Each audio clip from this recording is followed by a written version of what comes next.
noite! Estou de volta aqui para dar aula. Havia tempo que eu não via vocês, hein? Conforme prometido, né? Semana 25, essa aqui é a semana 24. Já tem um roteirinho lá para fazer um breve resumo ou síntese do que foi dado na semana da contabilidade e administração. Professor, o que é uma síntese? Colocar o assunto que foi dito lá na palestra. Por todos os palestrantes, professor? Sim, por todos os palestrantes.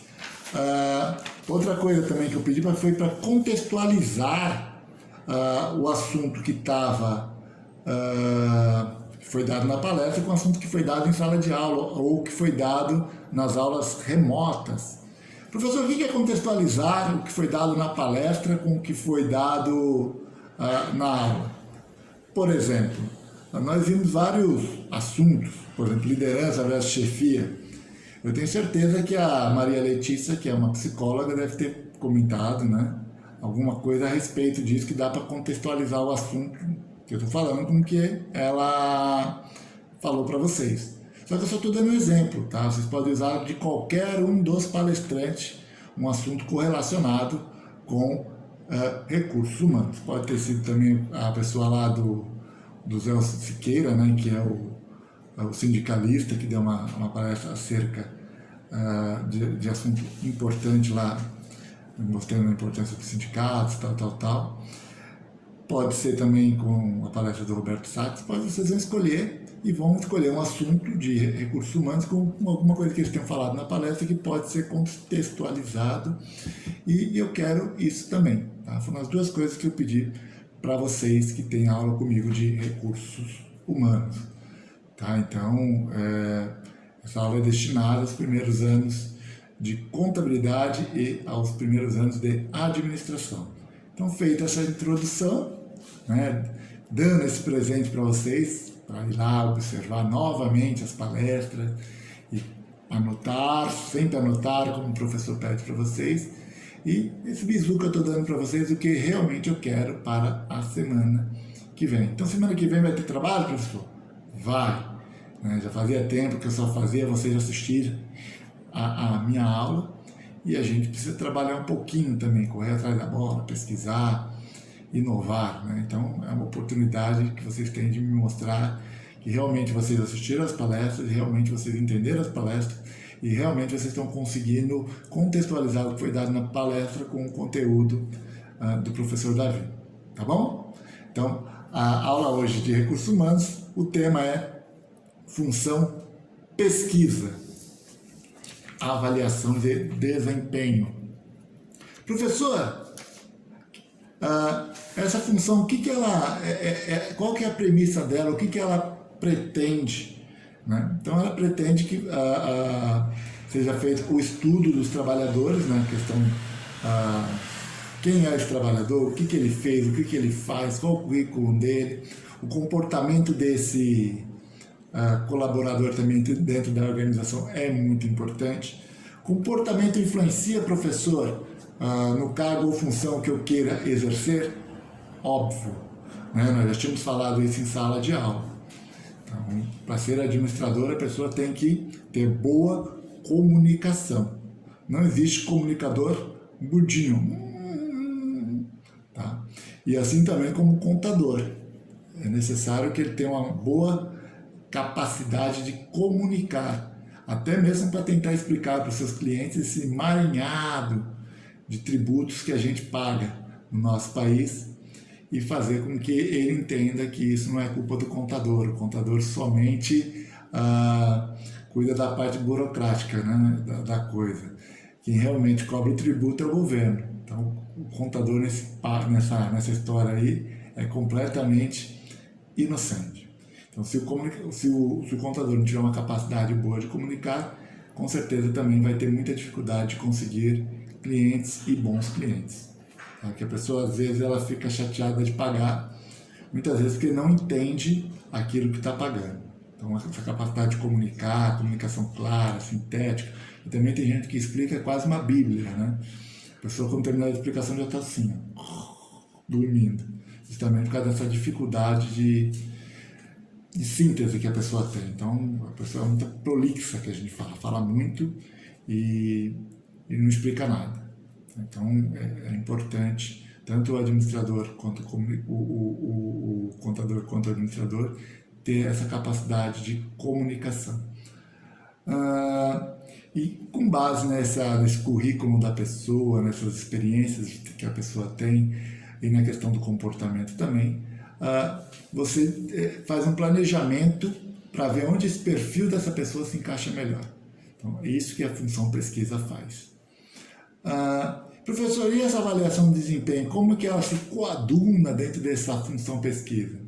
É justamente isso, porque na avaliação de desempenho a gente visa medir o desempenho do funcionário no exercício do cargo. Como que mede, professor? A gente vai pegar uma régua e vai medir o desempenho? Não. A gente mede criando critérios. Professor, quais são os critérios que você pode medir um funcionário? Altura, peso? Não! Óbvio que não. A gente mede funcionário pela pontualidade. O que é ser pontual? Chegar no horário. Pela assiduidade. O que é assiduidade? É aquela pessoa que vai todos os dias. Então, existe a possibilidade da pessoa ser pontual e não ser assídua? Sim. Existe a pessoa de chegar no horário, mas não vir todo dia. Existe a possibilidade de ser assíduo e não ser pontual? Sim, tem a pessoa que vem todo dia, mas todo dia chega a 15, 20 minutos atrasado.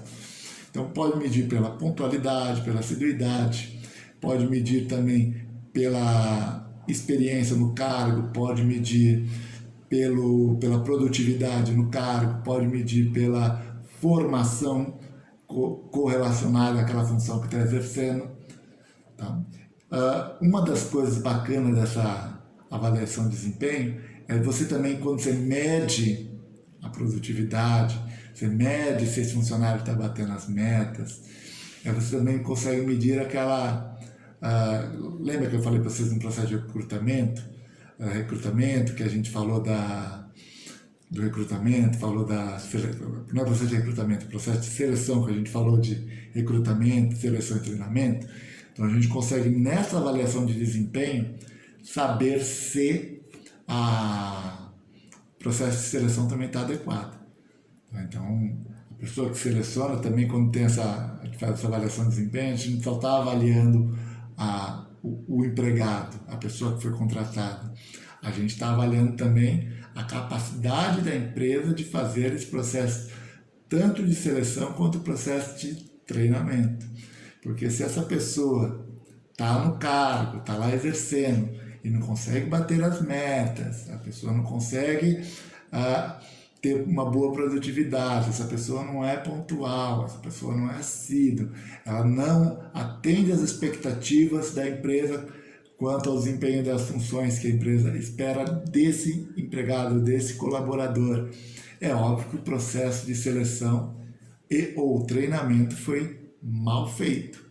Tá bom? Deu para entender a importância dessa avaliação de desempenho? Então, muita gente acha que só está avaliação de cima para baixo, é só a empresa avaliando o empregado ou o colaborador. Não, também tem que ser visto de baixo para cima.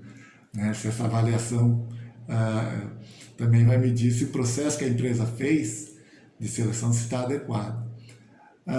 Aqui também coloca que é um ponto de apoio ou meio de crescimento e desenvolvimento da organização da mão de obra.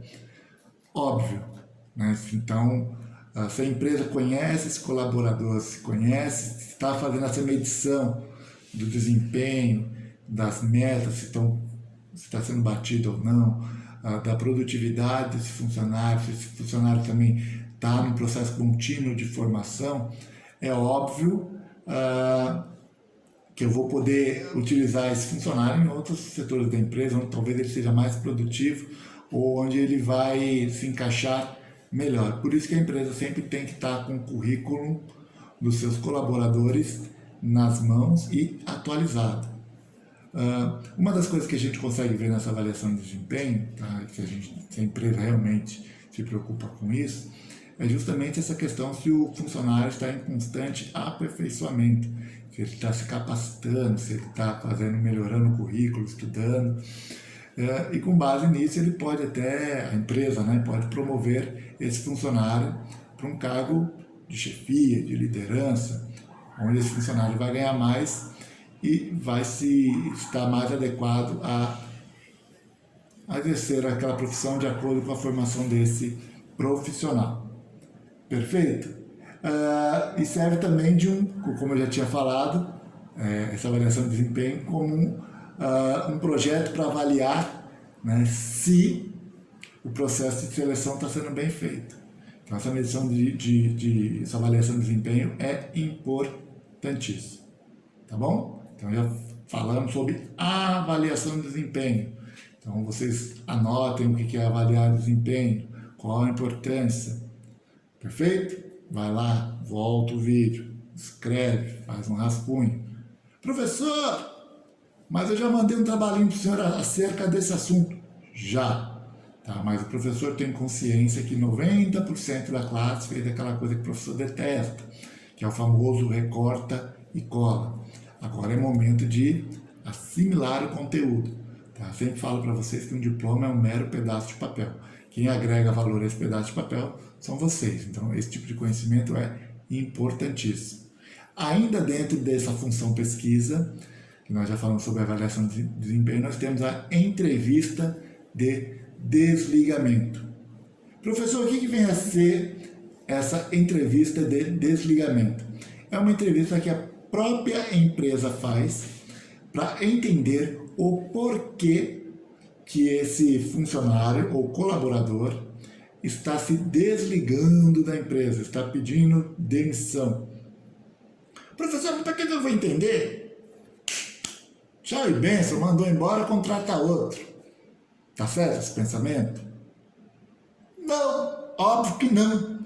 Por mais que tenhamos muita mão de obra qualificada no mercado, ainda mais depois da pandemia, dando sopa, se a gente não conseguir entender o que está ocorrendo para que haja essa debandada, às vezes sai um profissional bom, vai para outra empresa, eu preciso saber se o problema é um problema da empresa, de relacionamento, da maneira do trato da empresa com seus colaboradores, se é um problema financeiro, se é um problema pessoal.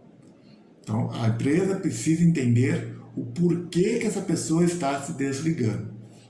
Se a empresa mandou o funcionário embora, possivelmente ela sabe por que mandou embora. Mas o problema também é quando o funcionário pede demissão. Tá? Então, até mesmo quem faz essa entrevista de desligamento, às vezes tem conhecimento do porquê que aconteceu, mas tem que ver se o que está sendo dito pela empresa se está batendo com aquela informação que o funcionário está passando para ele na entrevista. Tá? Porque muitas vezes o funcionário é mandado embora e não tem consciência o porquê que foi mandado embora. Ou a empresa manda por um motivo, o funcionário está achando que foi mandado embora por outro. Precisa falar para o funcionário o motivo? Não precisa. Mas a empresa precisa ter esse conhecimento. Para a empresa é importantíssimo. Então, perguntar para o funcionário se ele sai feliz com a empresa, se ele sai triste, o que ele poderia ter feito melhor, o que ele acha que ele errou, o que ele acha que ele poderia melhorar, o que ele acha que se a empresa contratasse ele de novo, o que a empresa poderia fazer para que ele não pedisse demissão novamente. Então, essa entrevista de desligamento, que assim como a avaliação de desempenho consta na função pesquisa, é importantíssimo. Espero que a aula para vocês tenha sido proveitosa. Espero que vocês voltem lá para entender o que vem a ser a avaliação de desempenho, o que vem a ser essa entrevista de desligamento, o que essa função pesquisa faz, né, que nós já falamos, que é entender e conhecer o trabalhador e o seu comportamento, para servir como pré-requisito para planejamento de onde a pessoa vai se enquadrar melhor dentro da organização. Isso é a função pesquisa.